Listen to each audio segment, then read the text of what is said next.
Just fired up the 82 Big Red, pretty smoky. Anyways, here's the 84 Big Red. Other than front and back brakes, this thing's ready to go. It's got the 82 plastics on it, looks real good. Painted the rack up.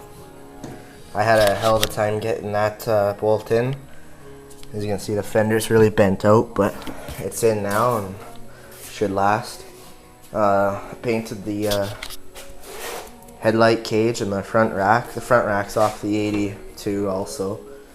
So yeah, I ordered rear brakes for it. They'll be here Thursday. Today's Sunday. Here's front ones. Gotta put those in. Yeah, so bolt everything down. I'm probably gonna put these part, the trunk rack, like the rack protector for the trunk. This 84 doesn't have it. I would have just used the 82 rack, but the 84 rack's a little bigger. So yeah, I might put that on to protect the trunk, because the 84 one that's mounted in there now is cracked from the shoes resting on it, whatever, when you're mudding.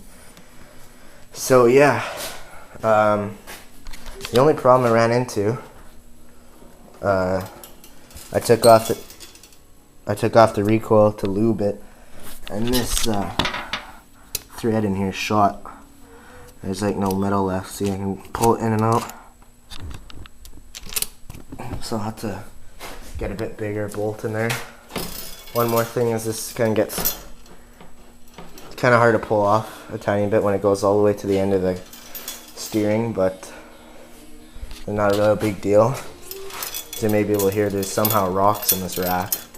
I think it was broken at one time, just welded there. So yeah, this thing is pretty much done, except for the brakes. Got the big mudding tires on there. Should get me through quite a bit of stuff.